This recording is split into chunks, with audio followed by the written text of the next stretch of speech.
ಯಾವುದೋ ಬೀದಿ ಬದಿಲಿ, ಇನ್ಯಾವುದೋ ಟ್ರಾಫಿಕ್ ಸಿಗ್ನಲ್ ಅಲ್ಲಿ, ಮತ್ಯಾವುದೋ ದೇವಸ್ಥಾನದ ಮುಂದೆ ಭಿಕ್ಷೆ ಬೇಡ್ತಾ ಕೂತಿರೋರ್ನ ನೋಡಿ ಅಷ್ಟೋ ಇಷ್ಟೋ ಚಿಲ್ಲರೆ ದುಡ್ಡು ಕೊಟ್ಟು ಪಾಪ ದೇವರು ಕಾಪಾಡ್ಲಿ ಅಂತ ಅನ್ಕೊಂಡು ಸುಮ್ಮನಾಗಿರ್ತೀರ. ಆದ್ರೆ ನಿಮ್ಮ ಹತ್ರ ಭಿಕ್ಷೆ ಇಸ್ಕೊಂಡ ವ್ಯಕ್ತಿ ನಿಮಗಿಂತ ಶ್ರೀಮಂತ ಅಂತ ಗೊತ್ತಾದ್ರೆ ಏನ್ ಮಾಡ್ತೀರಾ? ನಿಜ, ಏನೂ ಗತಿಯಿಲ್ಲ ಸಹಾಯ ಮಾಡಿ ಅಂತ ಬೀದಿಗಳಲ್ಲಿ ಭಿಕ್ಷೆ ಬೇಡೋರಲ್ಲೂ ಶ್ರೀಮಂತರಿದ್ದಾರೆ.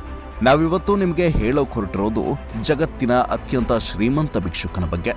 ಈತ ಅದೆಷ್ಟರ ಮಟ್ಟಿಗೆ ಶ್ರೀಮಂತ ಅಂದ್ರೆ ಕೋಟಿಗಟ್ಲೆ ಬೆಲೆ ಬಾಳೋ ದುಬಾರಿ ಅಪಾರ್ಟ್ಮೆಂಟ್ನಲ್ಲಿ ಲಕ್ಸುರಿ ಫ್ಲಾಟ್ ಅನ್ನ ಖರೀದಿ ಮಾಡುವಷ್ಟು ದುಡ್ಡು ಇವನ ಹತ್ರ ಇದೆ. ಯಾರಪ್ಪ ಪುಣ್ಯಾತ್ಮ, ಅಮೆರಿಕಾದಲ್ಲಿದ್ದಾನ ಇಲ್ಲ ದುಬೈನಲ್ಲಿದ್ದಾನ ಅಂತ ತಲೆ ಕೆಡಿಸ್ಕೋಬೇಡಿ. ಜಗತ್ತಿನ ರಿಚೆಸ್ಟ್ ಬೆಗ್ಗರ್ ಇರೋದು ನಮ್ಮ ಭಾರತದಲ್ಲಿ. ಮುಂಬೈನ Chhatrapati Shivaji terminal railway station ಎದುರು ಕೂತು ಪ್ರತಿದಿನ ಭಿಕ್ಷೆ ಬೇಡೋ ಭರತ್ ಜೈನ್ ಅನ್ನೋ ಈ ವ್ಯಕ್ತಿಯೇ ಜಗತ್ತಿನ ಅತ್ಯಂತ ಶ್ರೀಮಂತ ಭಿಕ್ಷುಕ. ಬರೋಬ್ಬರಿ 7,60,00,000 ರೂಪಾಯಿಗಳ ಒಡೆಯ ಈತ. ತಾನು ವರ್ಷಾನುಗಟ್ಟಲೆ ಭಿಕ್ಷೆ ಬೇಡಿ ಕೂಡಿಟ್ಟ ದುಡ್ಡಲ್ಲಿ ಮುಂಬೈನ ಪರೇಲ್ ಅನ್ನೋ ಏರಿಯಾದ ಕಾಸ್ಟ್ಲಿ ಅಪಾರ್ಟ್ಮೆಂಟ್ನಲ್ಲಿ ಲಕ್ಸುರಿ ಫ್ಲಾಟ್ ಅನ್ನ ಕೊಂಡ್ಕೊಂಡಿದ್ದಾನೆ. ಆ ಫ್ಲಾಟ್ನ ಬೆಲೆ 1,20,00,000 ರೂಪಾಯಿಗಳು. ಮುಂಬೈನಿಂದ 23 ಕಿಲೋಮೀಟರ್ ದೂರದಲ್ಲಿರುವ ಥಾಣೆ ಅನ್ನೋ ಸಿಟಿಯಲ್ಲಿ ಒಂದು ಕಾಂಪ್ಲೆಕ್ಸ್ ಅನ್ನ ಕಟ್ಟಿಸಿ 2 ಅಂಗಡಿಗಳನ್ನ ಬಾಡಿಗೆಗೆ ಕೊಟ್ಟಿದ್ದಾನೆ. ಆ 2 ಅಂಗಡಿಗಳಿಂದ ಪ್ರತಿ ತಿಂಗಳು 30,000 ರೂಪಾಯಿ ಬಾಡಿಗೆ ಕೂಡ ಬರುತ್ತೆ. ಭಿಕ್ಷುಕ ಆದ ಮಾತ್ರಕ್ಕೆ ಈತ ಅನಾಥ ಅಂದ್ಕೋಬೇಡಿ. ಭರತ್ಗೆ ಮದುವೆ ಆಗಿದೆ, ಮಕ್ಕಳು ಕೂಡ ಇದ್ದಾರೆ. ಮನೆ ಮಂದಿ ಸ್ಟೇಷನರಿ ಅಂಗಡಿಯನ್ನ ನಡೆಸ್ತಾರೆ. ಮಕ್ಕಳು ಒಳ್ಳೆ ಸ್ಕೂಲ್ನಲ್ಲಿ ಓದ್ತಾ ಇದ್ದಾರೆ. ರೈಲ್ವೆ ಸ್ಟೇಷನ್ ಎದುರು ಕೂತು ಭಿಕ್ಷೆ ಬೇಡೋ ವ್ಯಕ್ತಿ ಇಷ್ಟೆಲ್ಲ ಆಸ್ತಿನ ಸಂಪಾದಿಸೋಕೆ ಸಾಧ್ಯನಾ ಅನ್ನೋ ಪ್ರಶ್ನೆ ಸಹಜವಾಗಿಯೇ ಹುಟ್ಟುತ್ತಲ್ವಾ? ಭಿಕ್ಷೆ ಬೇಡಿ ಒಂದು ತಿಂಗಳಿಗೆ ಬರೋಬ್ಬರಿ 60,000ರಿಂದ 75,000 ರೂಪಾಯಿಗಳನ್ನ ಗಳಿಸಬಹುದು ಅಂತಾದ್ರೆ ಭಿಕ್ಷುಕ ಶ್ರೀಮಂತ ಆಗದೆ ಬಡವನಾಗಿರೋಕೆ ಹೇಗ್ ಸಾಧ್ಯ ನೀವೇ ಹೇಳಿ? ಜನ ಕಷ್ಟಪಟ್ಟು ದುಡಿದು ತಿಂಗಳಿಗೆ 15,000ರಿಂದ 20,000 ಗಳಿಸೋಕೆ ಒದ್ದಾಡ್ತಾರೆ. ಅಂಥದ್ರಲ್ಲಿ ಈತ ಭಿಕ್ಷೆ ಬೇಡ್ತಾನೆ ಒಂದು ತಿಂಗಳಿಗೆ 60,000ರಿಂದ 75,000 ರೂಪಾಯಿಗಳನ್ನ ಗಳಿಸ್ತಾ ಇದ್ದಾನೆ. ಮುಂಬೈನ Chhatrapati Shivaji terminal railway station ಮತ್ತೆ ಆಜಾದ್ ಮೈದಾನದ ಗೇಟ್ ಎದುರು ಕೂತು ಪ್ರತಿದಿನ 10ರಿಂದ 12 ಗಂಟೆಗಳ ಕಾಲ ಈತ ಭಿಕ್ಷೆ ಬೇಡ್ತಾನೆ. ಸಂಜೆ ಮನೆಗೆ ಹೋಗೋ ಹೊತ್ತಿಗೆ 2ರಿಂದ 2,500 ರೂಪಾಯಿಗಳಷ್ಟು ಕಲೆಕ್ಷನ್ ಮಾಡ್ತಾನೆ. ಬಡತನದ ಕಾರಣಕ್ಕೆ ಚಿಕ್ಕ ವಯಸ್ಸಿನಲ್ಲೇ ಭಿಕ್ಷೆ ಬೇಡೋಕೆ ಶುರು ಮಾಡಿದ್ದಂತಹ ಭರತ್ ತನ್ನ ಜೀವನದುದ್ದಕ್ಕೂ ಭಿಕ್ಷೆ ಬೇಡ್ತಾನೆ ಬಂದಿದ್ದಾನೆ. ಭಿಕ್ಷಾಟನೆ ಮಾಡಿದ ಹಣನ ಕೂಡಿಟ್ಟು ಲಕ್ಸುರಿ ಫ್ಲಾಟ್ ಅನ್ನ ಖರೀದಿ ಮಾಡಿದ್ದಾನೆ.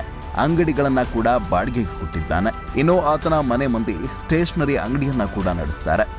ಒಟ್ನಲ್ಲಿ ಭರತ್ ಕೋಟಿಗಟ್ಲೆ ಆಸ್ತಿ ಮಾಡಿ ಹೈಫೈ ಲೈಫ್ ಅನ್ನ ಲೀಡ್ ಮಾಡ್ತಾ ಇದ್ದಾನೆ ಅನ್ನೋದ್ರಲ್ಲಿ ಅನುಮಾನನೇ ಇಲ್ಲ. ಇಷ್ಟಾದ್ರೂ ಈ ವ್ಯಕ್ತಿ ಇವತ್ತಿಗೂ ಭಿಕ್ಷೆ ಬೇಡೋದನ್ನ ಮಾತ್ರ ಬಿಟ್ಟಿಲ್ಲ. ಆವಾಗ್ಲೇನೋ ಕಷ್ಟ ಇತ್ತು, ಬಡತನ ಇತ್ತು, ಅದಕ್ಕೆ ಭಿಕ್ಷೆ ಬೇಡ್ತಾ ಇದ್ದ ಅಂದ್ರೆ ನಂಬೋದು. ಆದ್ರೀಗ ಯಾವ ಕಷ್ಟ ಸ್ವಾಮಿ? ಜಗತ್ತಿನ ಶ್ರೀಮಂತ ಭಿಕ್ಷುಕ ಅಂತ ರೆಕಾರ್ಡ್ ಕ್ರಿಯೇಟ್ ಆಗೋ ಲೆವೆಲ್ಗೆ ದುಡ್ಡಿದೆ, ಇವಾಗ್ಲೂ ಭಿಕ್ಷೆ ಬೇಡ್ಬೇಕಾ? ಈ ಮಾತನ್ನ ಹೇಳ್ತಿರೋದು ಜನರಲ್ಲ, ಸ್ವತಃ ಭರತ್ ಅವರ ಮನೆ ಮಂದಿನೇ ಹೀಗಂತ ಹೇಳ್ತಾರೆ. ಆದ್ರೆ ಭರತ್ ಮಾತ್ರ ಯಾರ ಮಾತನ್ನು ಕೇಳಲ್ಲ. ಇವತ್ತಿಗೂ ಭಿಕ್ಷೆ ಬೇಡೋದನ್ನ ನಿಲ್ಸಿಲ್ಲ. ಯಾಕೆ ಹಿಂಗೆ ಅಂತ ಕೇಳಿದ್ರೆ, ಇವತ್ತಿಗೆ ನನ್ನ ಹತ್ರ ಇರುವಂತಹ ಆಸ್ತಿ ಪಾಸ್ತಿ ಎಲ್ಲ ಭಿಕ್ಷೆ ಬೇಡಿದ ದುಡ್ಡಿಂದಾನೇ ಅಲ್ವಾ ಬಂದಿರೋದು. ಶ್ರೀಮಂತ ಆದೆ ಅಂತ ಭಿಕ್ಷೆ ಬೇಡೋದನ್ನ ಬಿಡೋಕಾಗುತ್ತಾ ಅಂತ ಎಮೋಷನಲ್ ಆಗಿ ಮಾತನಾಡ್ತಾನೆ. ಸ್ನೇಹಿತರೆ, ಭರತ್ ಅಂಗವಿಕಲ ಅಲ್ಲ. ಆತನ ದೇಹದ ಎಲ್ಲ ಅಂಗಾಂಗಗಳು ಗಟ್ಟಿಯಾಗೇ ಇದ್ದಾವೆ. ಆತ ಮನಸ್ಸು ಮಾಡಿದ್ರೆ ದುಡ್ಕೊಂಡು ತಿನ್ಬೋದಿತ್ತೇನೋ. ಆದ್ರೆ ಜೀವನದುದ್ದಕ್ಕೂ ಭಿಕ್ಷೆ ಬೇಡೋದನ್ನೇ ಕಾಯ್ಕ ಮಾಡ್ಕೊಂಡ. ನಿಮ್ ಕೈಲಿ ದುಡಿಮೆ ಮಾಡಿ ಬದುಕೋಕೆ ಸಾಧ್ಯ ಅನಿಸ್ದಾಗ, ಆ ಸಾಧ್ಯತೆಗಳು ನಿಮ್ಮೆದುರಿಗಿದ್ದಾಗ ದಯವಿಟ್ಟು ಸ್ವಾಭಿಮಾನದಿಂದ ಘನತೆಯಿಂದ ಬದುಕಿ. ಹಾಗೆ ಭರತ್ನ ಕತೆ ಕೇಳಿದ ಮೇಲೆ ಇನ್ಮುಂದೆ ಯಾರಿಗೂ ಭಿಕ್ಷೆ ಹಾಕಲ್ಲ ಅನ್ನೋ ತೀರ್ಮಾನಕ್ಕೆ ಬಂದ್ಬಿಟ್ಬೇಡಿ. ಯಾಕಂದ್ರೆ ನಾನು ಮುಂಚೆನೆ ಹೇಳಿದ ಹಾಗೆ ಈ ರೀತಿ ಎಲ್ಲೋ ಒಬ್ರು ಭಿಕ್ಷೆ ಬೇಡಿದ ಹಣನ ಕೂಡಿಟ್ಟು ಬದುಕನ್ನ ಕಟ್ಕೊಂಡಿದ್ದಾರೆ. ಆದ್ರೆ ಬಹಳಷ್ಟು ಮಂದಿ ಇವತ್ತಿಗೂ ನಿರ್ಗತಿಕರಾಗಿ ಭಿಕ್ಷೆ ಬೇಡ್ತಾನೆ ಬೀದಿ ಬದಿಲಿ ಬದುಕನ್ನ ಕಳೀತಿದ್ದಾರೆ. ನಿಜವಾಗ್ಲೂ ನೆರವಿನ ಅಗತ್ಯ ಇರೋರಿಗೆ ಕೈಲಾದಷ್ಟು ಸಹಾಯ ಮಾಡೋಣ, ಮಾನವೀಯತೆಯನ್ನ ಮೆರೆಯೋಣ. ಇದಾಗಿತ್ತು ಜಗತ್ತಿನ ಅತ್ಯಂತ ಶ್ರೀಮಂತ ಭಿಕ್ಷುಕನ ಕತೆ. ಈ ವಿಡಿಯೋ ನಿಮಗೆ ಇಂಟ್ರೆಸ್ಟಿಂಗ್ ಅನ್ಸಿದ್ರೆ ದಯವಿಟ್ಟು ನಮ್ಮ ಚಾನಲ್ಗೆ ಸಬ್ಸ್ಕ್ರೈಬ್ ಮಾಡಿ. ಇಂಥದ್ದೇ ಮತ್ತಷ್ಟು ಅಪರೂಪದ ಕತೆಗಳ ಜೊತೆ ಮುಂದಿನ ವಿಡಿಯೋದಲ್ಲಿ ಭೇಟಿಯಾಗೋಣ. ನಮಸ್ಕಾರ.